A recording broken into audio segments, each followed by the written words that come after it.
name's Mike Nelson. My usual trade is freelance diving, anywhere and everywhere in the world. This time it had brought me into the Florida Everglades on a scientific survey for marine land of the Pacific. We were trying to answer a question. Can a saltwater fish live in fresh water? My job was underwater observation, and right now I was following a rumor about a monstrous fish seen in this lake. And the lake was over 20 miles from the ocean. It was possible. I'd heard of a shark attacking a man 30 miles inland, in Australia, but I had my doubts about that. What I expected to see was an oversized catfish.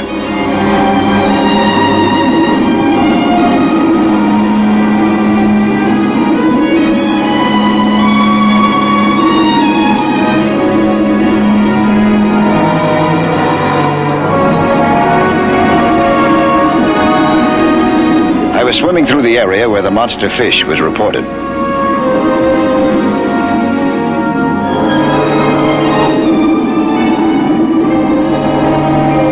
At first, everything looked normal. Then I looked up and saw a shadow. This monster was no catfish. It was a shark, and a big one. A lot of beautiful theories went up in smoke. And then it happened.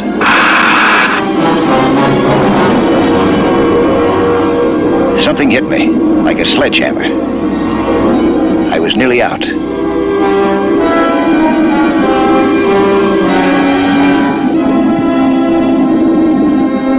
I reached instinctively for the rescue pack attached to my belt.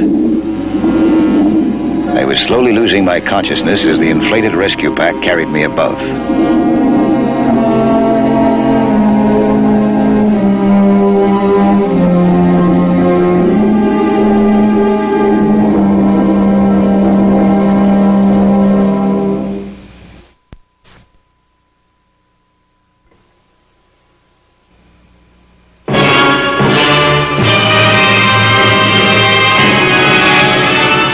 When I came to, I was lying on the deck of a boat.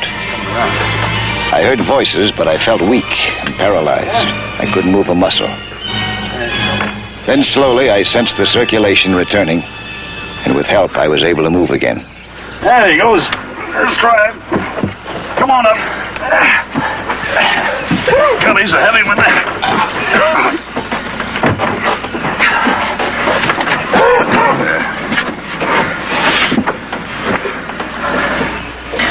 Ed, start the motor. We'll get him to the hospital.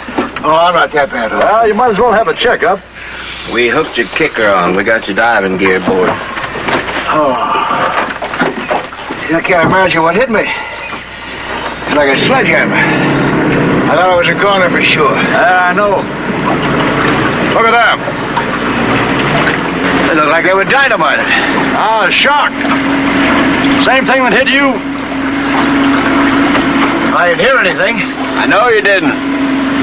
That's why we're out here looking. What are you looking for? Well, we got a poacher who's been operating this area for a couple of weeks.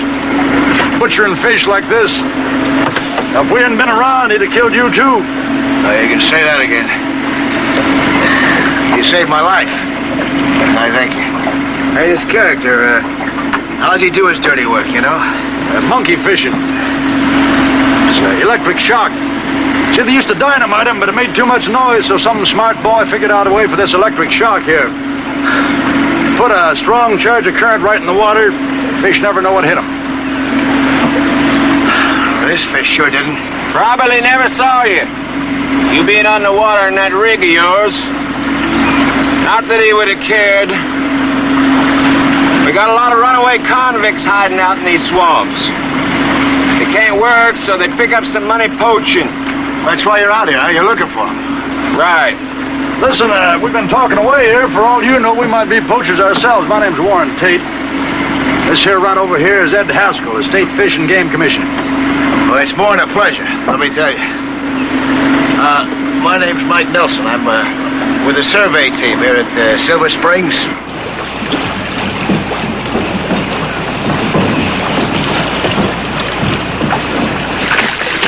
There's certain kinds of fish that don't live anywhere else but in these swamps. Then some poacher comes along and he blasts the fish for a few lousy dollars. Well, Well, I'm with you. I don't like that guy either. I know how you feel. But he almost killed you. From now on, we'll have the sheriff's office looking for him full time.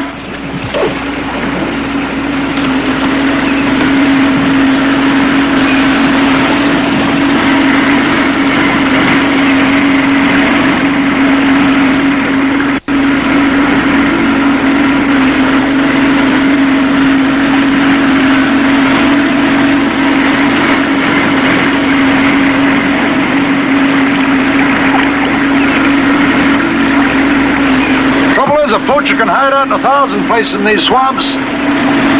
Well, they couldn't have gone too far after he shocked you. I have an idea we've already passed right by him. Don't look back.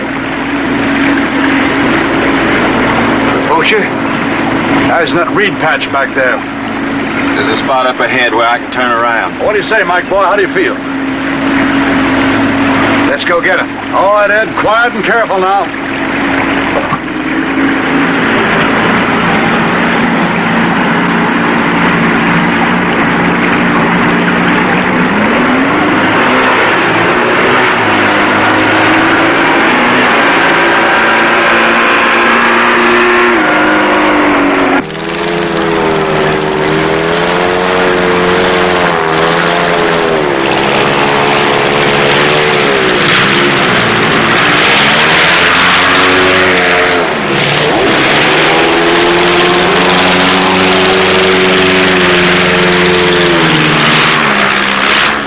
I'd never seen anything like this airboat.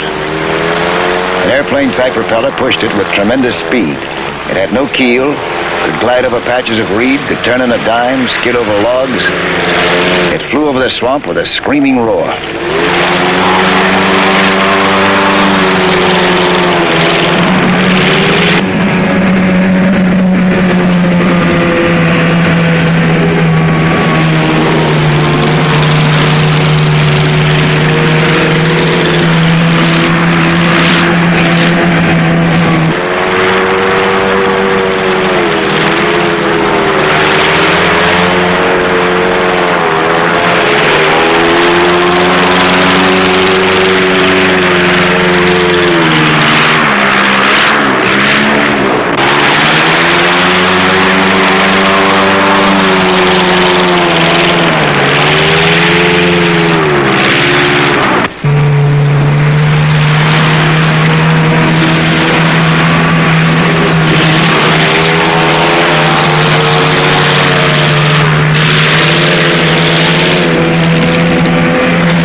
Gave him a good chase, but when he glided over a reed clump and mud bank, we were stymied. Can't get it started. That airboat slid right through. Yeah, I know. There's nothing to hang on. There's no keel. He can float on a heavy dew. Come on, get that thing started. Ed, well, hit it again. Come on.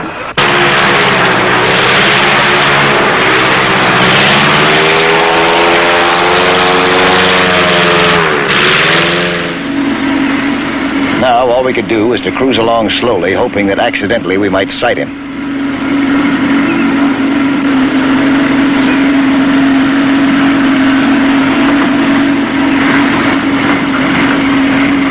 Ducked into one of these side channels.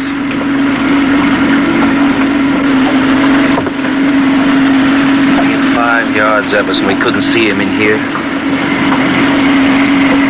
Is it all like this? You know this part of the Everglades? Just so nobody knows the Everglades, except maybe the Seminoles. Lakes, marshes, cypress swamps, 60 miles in every direction. Let us drift down easy. Try to spot him before he can get behind us and run.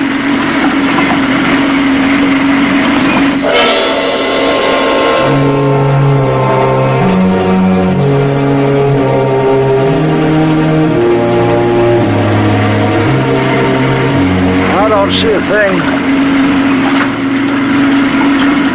All we need's a helicopter. I don't stand a chance if it gets in those marshes. Yeah, I mean it's too shallow there, huh? About 6 inches. Most of it. Of course, he can slide right over it, but we'd be no better off than if we're on dry land. So either we catch him right close to here, or we don't catch him.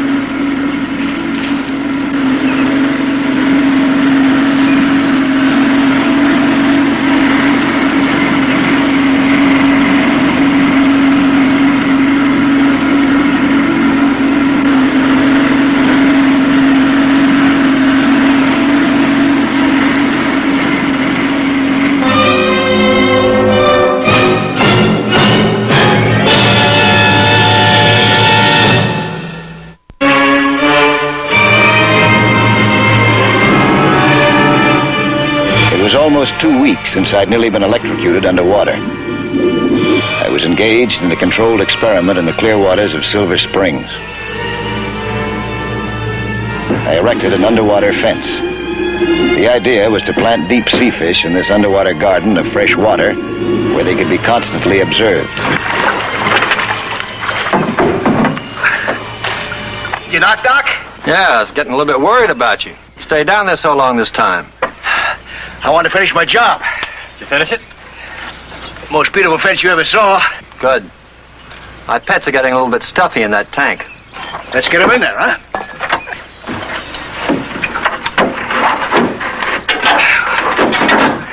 Well, I get this tank up.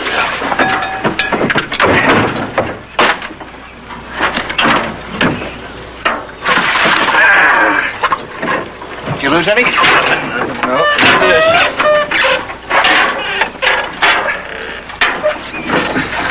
Are you ready? Let's go.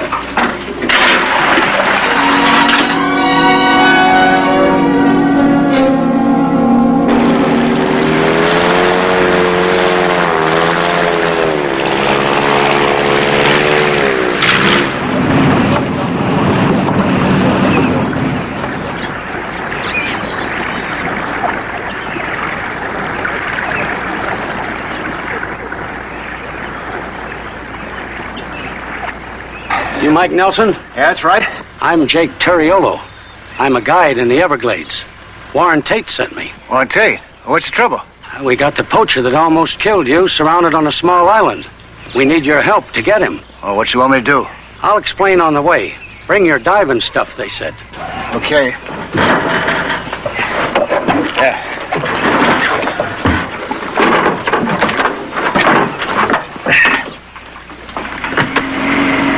How'd you happen to find him? One of my people saw his airboat and told me. I guided Haskell and Tate in, but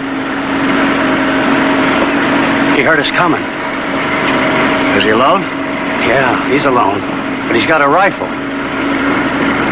Well, what is it they want me to do? Ah, it's a funny setup. You'll see. We traveled for hours through strange, wild country. Jacob knew the swamps as if he had a map engraved in his head, and we took every shortcut.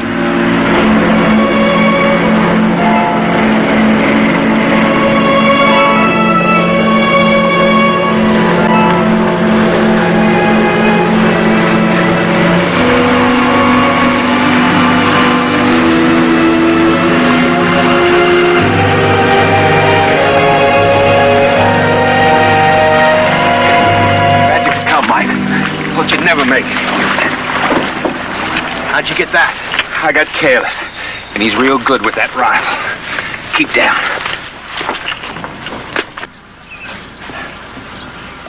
Well, Mike, I'm glad you got here, boy. I hope you're in time. What's the situation? What do you want me to do? Go up and take a look for yourself. Be kind of careful. He's pretty tricky, Happy. I took a look. Nobody could approach the shack without making a beautiful target of himself.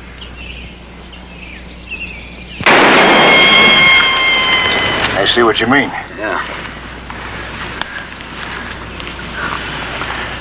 Well, it's already afternoon. Now, if we wait around till dark, he's going to skedaddle out the back of that shack and clear out in the swamp. We never will get him then. We try to get around behind him. That's how I got this. If a fellow could get behind him, you could surprise him.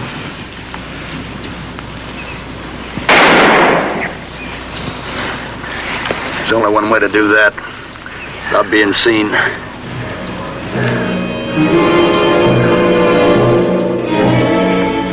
There was only one way, underwater.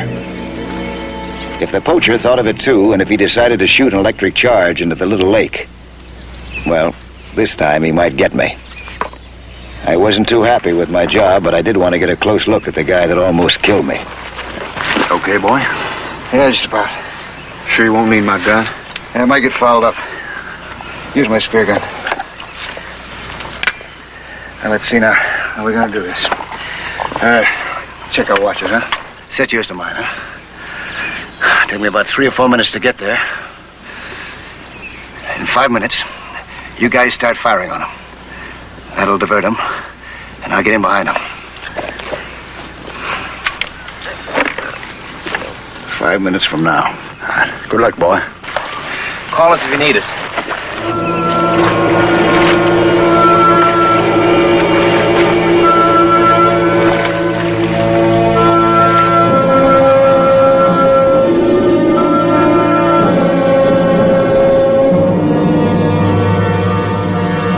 I felt a little lonely out there all by myself. The channel opened out into the lake, and the water was deep enough so that I couldn't be seen.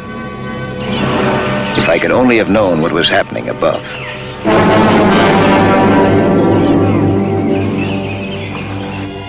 4.5 minutes. This was close work. I had to figure time and distance exactly. I was depending on my compass. It wouldn't be funny if I came up not on the rear of the island, but in front, right under the poacher's gun.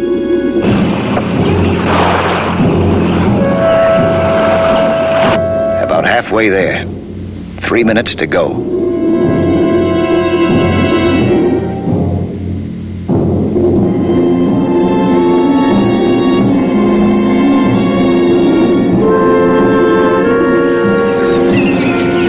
Minute and a half to go. Wonder how he's doing. I sure wouldn't like to be in his flippers. Gutty fella.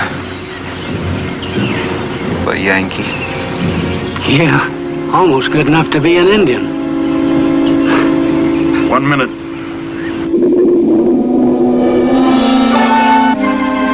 One minute left, and I ran into trouble.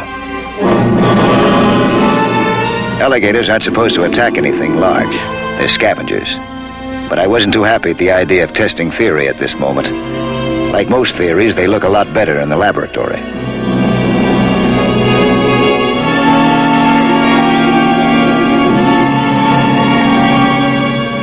Half a minute. I was almost there.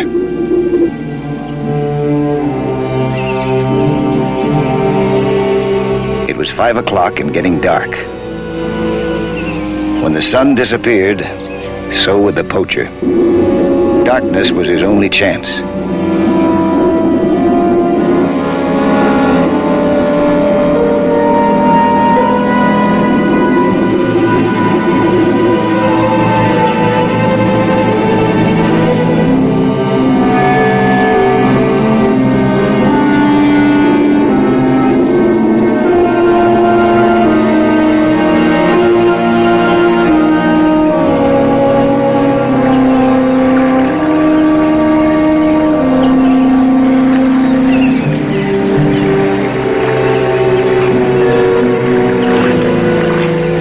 Surfaced at the back of the shack. The poacher couldn't see me. I noticed a small ladder leading to the porch. I ducked back into the water to get rid of my gear.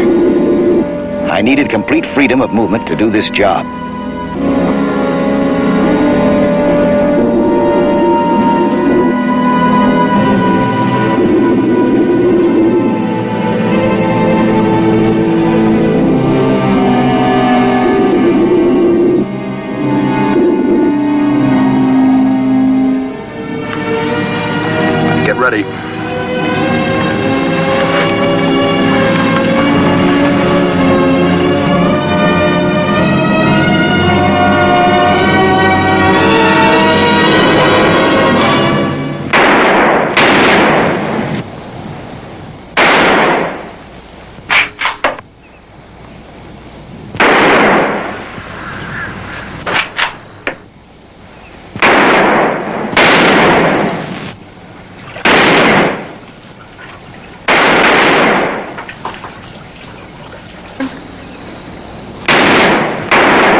Now, don't turn around. Or I'll shoot. Put your hands up. Okay. Turn around. Come on out here.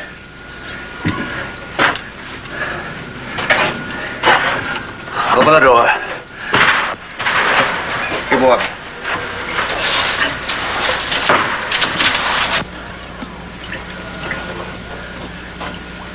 Put the gun down. Now turn around.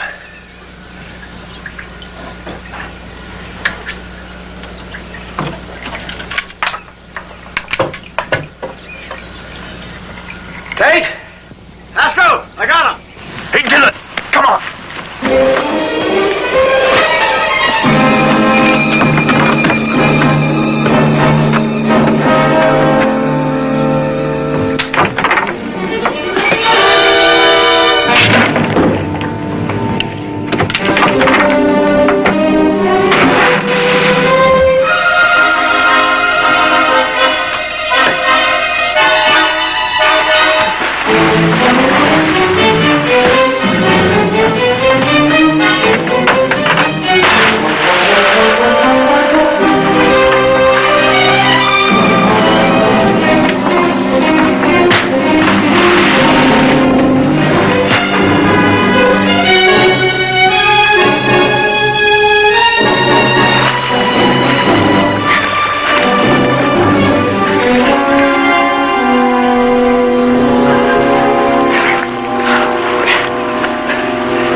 Boy, that's some nice stomping. Now it's back to prison for you.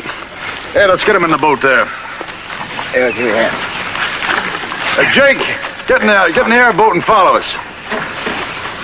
Well, Mike, boy, anything we can ever do? Yeah, you already did. A couple of weeks ago, remember? Well, that was just about the end of Mike Nelson. And that's not all.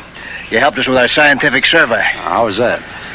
Well, I tell you, we've been looking for peculiar kinds of life in the Everglades. Oh. I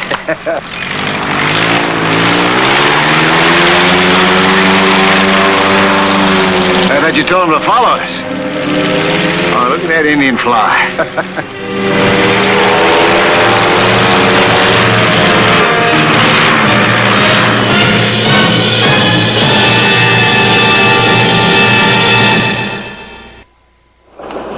Hi, I'm Lloyd Bridges, inviting you to join us for another action-packed story of underwater adventure 1 week from today.